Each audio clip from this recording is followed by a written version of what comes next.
Përshëndetje të nderuar teleshikues të Drita Televizion, do të jemi së bashku në emisionin What Happened Today, çfarë ka ndodhur sot. Data sot shënon 20 qershor dhe ne kemi përgatitur disa informacione në lidhje me ngjarjet më të rëndësishme që kanë ndodhur në këtë datë, ku ju ftoj që t'i ndiqni.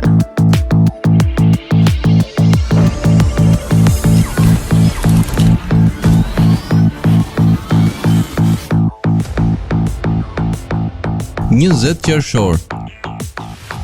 Ngjarje 2003. Themelohet Wikimedia, organizata drejtuese e projekteve të ndryshme, krijuar në përputhje me ligjin e Floridas, SBA, regjistruar në këtë shtet me 2003, nga nismëtari i Wikipedias zoti Jimbo Wallace. 2008. Kryetari i Republikës së Kosovës Fatmir Sejdiu flet në Këshillin e Sigurimit të OKB-s. Lindje 1793. Lindi Aleksander Fredo, dramaturg polak. 1819. Lindi Jacques Offenbach, kompozitor francez. 1909. Lindi Errol Flynn, aktor amerikan. 1948. Lindi Stelvio Mestrovic, shkrimtar, muzikolog, poet e kritik letrar italian. 1967. Lindi Nicole Kidman, aktore australiane. 1949. Lindi Lionel Rich, këngëtar amerikan. 1956. Lindi Jera Kruja, neurologe shqiptare. 1978. Lindi Frank Lampard, futbollist anglez. Vdekje 1995. Vdiq Emil Cioran, shkrimtar dhe filozof francez me përardhje rumune. Festa dhe përvjetore. Dita ndërkombëtare e refugjatëve.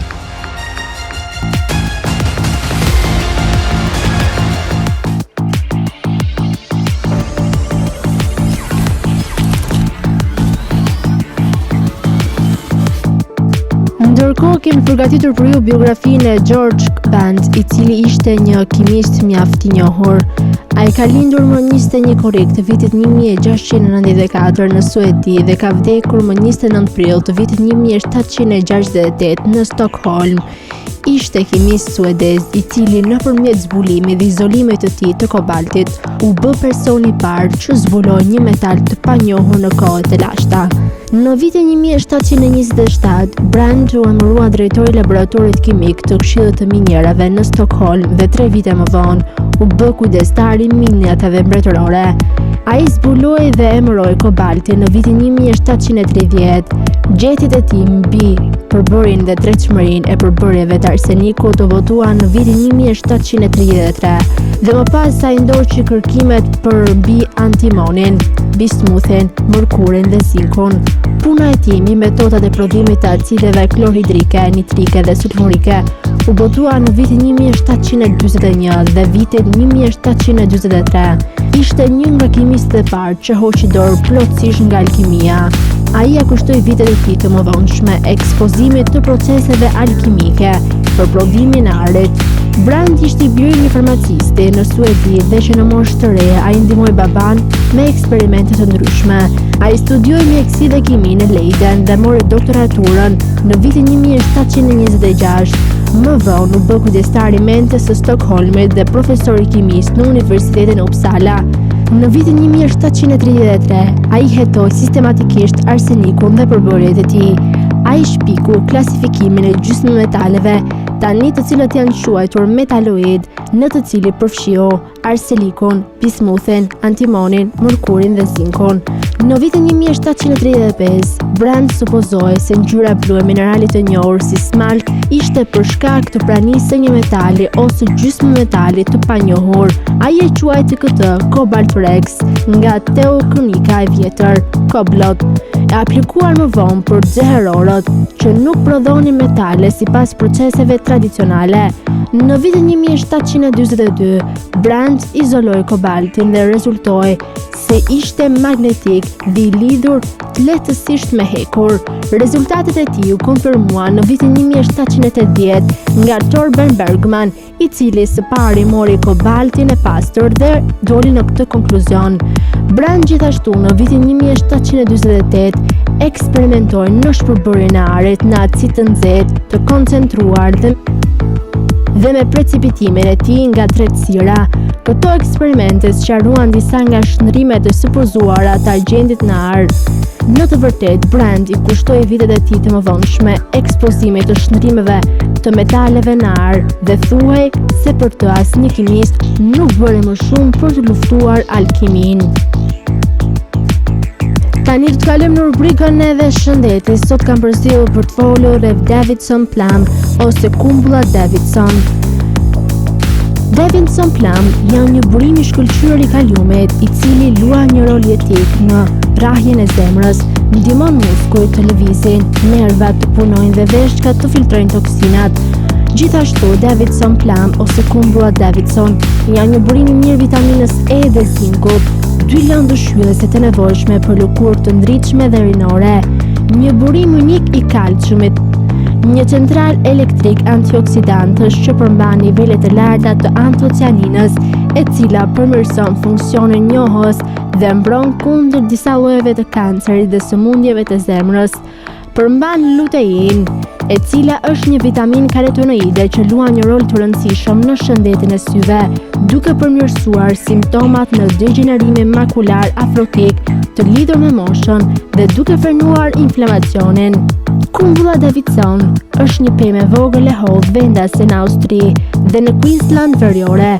Ajo përmban mjaft proteina, karbohidrate, sheqerna, vitaminë C, kalium, magnez, natrium, fosfor, kalcium dhe niacin. Shëndeti i lëkurës. Studimet tregojnë se marrja e vitaminës C ndihmon në rretullimin e shfaqjes së rrullave, tharjen e lëkurës dhe gjithashtu ngadalson procesin e plakjes. Duke qenë se kumbulla Davidson ka një sasi të lartë të vitaminës C, ajo është thelbësore për formimin e tendinave lëkurës, enëve të gjakut dhe likamenteve. Trajton kancerin. Marrja e lartë e vitaminës C nxit efektet e barnave kundër kancerit që përdoren në kimioterapi. Vitamina C synon qelizat që kanë nevojë për këtë lëndë ushqyese pa dëmtuar qelizat normale. Ulumtimet tregojnë se vitamina C është një ndihmë kost efektive për kancerin e mushkërive. Eliminon të ftohtin, duke qenë se ka një sasi mjaft të madhe të vitaminës C, rrit fuqinë e imunitetit dhe aftësinë e trupit për të zhdukur viruset. Promovon metabolizmin. Kaliumi është thelbësor për nxitjen e metabolizmit sepse ka një rol jetik pasi shndrohet në energji. Përveç kësaj, kaliumi ndihmon trupin të përdor aminoacide për të prodhuar proteina që ndërtojnë muskujt. Relakson muskujt. Kaliumi balancon nivelet e lëngjeve dhe relakson muskujt. Sasia e ulët e kaliumit çon në dhimbje të muskujve, ngërtje dhe spazma. Shëndeti i kockave. Duke qenë se përmban në sasi të lartë kalium, përdoret për të parandaluar dobësimin e kockave dhe shanset për fraktura ose thyerje. Pra le të themi që kumbulla Davidson është një central elektrik i pasur me vitamina dhe proteina, të cilat ndikojnë pozitivisht në shëndetin tonë.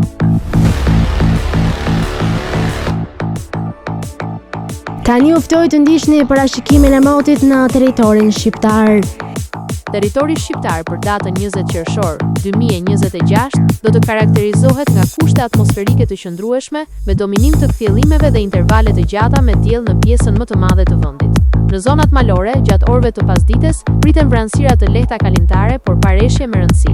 Paraditja do të jetë kryesisht me diell në të gjithë territorin, ndërsa pasditja vijon me dhe mot të ngrohtë dhe të qëndrueshëm. Temperatura minimale pritet të zbresë deri në 15 gradë Celsius, ndërsa ajo maksimale do të arrijë deri në 35 gradë Celsius. Gjatë ditës priten rreth 10 deri në 12 orë me diell. Era do të fryejë lehtë nga drejtimi veriperëndimor me shpejtësi 2 deri në 5 metra për sekond. Deti do të ketë dallgëzim të ulët rreth 1 deri në 2 ball. Indeksi ultraviolet për Tiranën pritet të jetë i lartë rreth 8 deri në 9. Sipas të dhënave astronomike, lindja e diellit në Tiranë do të jetë rreth orës 5, ndërsa perëndimi rreth orës 24 minuta. Temperaturat minimale dhe maksimale për disa qytete kryesore të Shqipërisë do të jenë si më poshtë: Shkodër 21 deri në 85 gradë Celsius, Kukës 16 deri në 31 gradë Celsius, Peshkopi 16 deri në 30 gradë Celsius. Tiranë, 19 deri në 35 gradë Celsius. Durrës, 21 deri në 31 gradë Celsius. Kavaj, 20 deri në 31 gradë Celsius. Elbasan, 20 deri në 35 gradë Celsius. Berat, 21 deri në 35 gradë Celsius. Korç, 15 deri në 28 gradë Celsius. Vlorë, 21 deri në 31 gradë Celsius. Gjirokastër, 16 deri në 30 gradë Celsius. Sarandë, 21 deri në 31 gradë Celsius. Tani u ftoj të ndiqni parashikimin e motit në territorin e Kosovës. Territori i Kosovës për datën 20 qershor 2026 do të karakterizohet nga mot relativisht i qëndrueshëm me alternime mes kthjellimeve dhe vranësirave kalimtare. Në disa zona malore gjatë pasdites nuk përjashtohen rreshje të dobta dhe afatshkurtra lokale, por pjesa më e madhe e territorit do të mbetet pa rreshje. Paraditja do të ketë intervale me diell në pjesën më të madhe të territorit, ndërsa pasditja vijon me mot të ngrohtë dhe vranësira të lehta lokale. Temperatura minimale pritet të zbresë deri në 11 gradë Celsius, ndërsa ajo maksimale do të arrijë deri në 30 gradë Celsius. Era do të kryej lehtë nga drejtimi veriperëndimor me shpejtësi 2 deri në 5 metra për sekond. Indeksi ultraviolet për Prishtinën pritet të jetë i lartë rreth 7. Sipas të dhënave astronomike, lindja e diellit në Prishtinë do të jetë rreth orës 4:50 minuta, ndërsa perëndimi rreth orës 24 minuta. Temperaturat minimale dhe maksimale për disa qytete kryesore të Kosovës do të jenë si më poshtë. Mitrovica, 12 deri në 29 gradë Celsius. Podujev, 12 deri në 28 gradë Celsius. Skënderaj, 12 deri në 29 gradë Celsius. Pej, 13 deri në 28 gradë Celsius. Prishtinë, 12 deri në 30 gradë Celsius.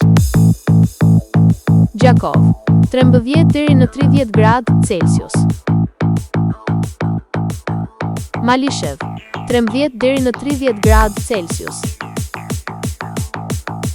Gjilan, 12 deri në 29 gradë Celsius. Ferizaj, 12 deri në 29 gradë Celsius. Kaçanik, 11 deri në 28 gradë Celsius. Suharek, 13 deri në 30 gradë Celsius.